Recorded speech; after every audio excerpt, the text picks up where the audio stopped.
Hello everybody, we're going to learn how to use Gato GraphQL to translate posts for MultilingualPress.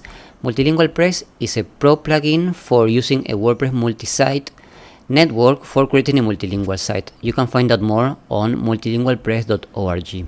So here I have, this is a multi-site network. It has 3 sites, one for English, which is the main site, one for Spanish, and one for French. And if we check the posts, they are empty. I have nothing here, and nothing in French either. So we're going to create a new post in English and use Gato GraphQL to translate it to all the other languages. Let's do that. So title, we just say hi everyone, and how are you doing today? And let's just add one image. Let's pick this one. Okay, there we go. And so here in MultilingualPress we can select to create a new post for Spanish and one for French. There's no need to specify the title and content or the excerpt or anything yet, because that will be created automatically, and we save this as a draft. So now, thanks to MultilingualPress, there will be an entry here in Spanish for the Spanish version, but it still has the title in English. It has not been translated. And same in French, the entry has been created and it still has the title in English. So next we are going to use Gato GraphQL to translate the content. For this we copy the ID of the post, and we need to create a user that has access to all 3 sites. In this case I have the user, my admin user has access to all 3 sites, and we need to grant an application password so that it can execute the GraphQL queries. So let's call this execute GraphQL. We add an application password. I will copy this value and keep it for later. And we go to the main site. We go to the persisted queries. So there's a persisted query for translating content.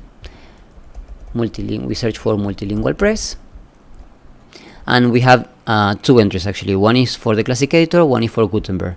And we click on the one for Gutenberg. So this query is already created. We only need to execute it, passing the parameters which are needed. So in this case, the parameters are, which is the user that is executing this, is the admin. The application password, I just copied this. And finally, which is the post ID that we want to translate. It was, which one was it? Let's go back. Posts is this one, 22746. Okay, we have everything, and now we can run this query.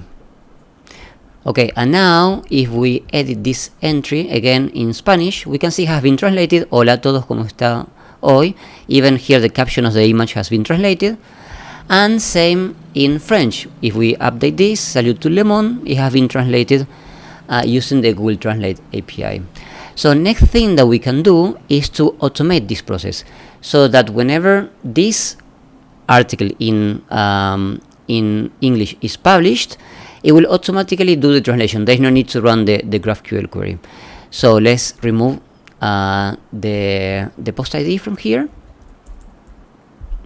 We update this, and now we go to the automations. So we have an automation rule for MultilingualPress when publishing a post translated to all languages for Gutenberg. In this case, it's a draft. All we have to do is to publish this.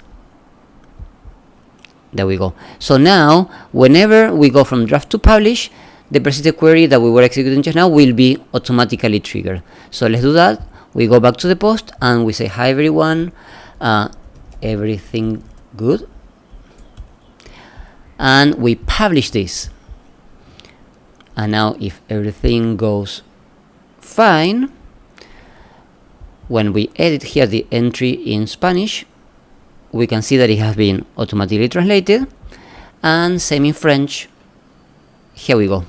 It has been automatically translated. So now whenever you update the original in English, the translations are triggered automatically. Okay, I hope that you have found this useful. Thanks so much.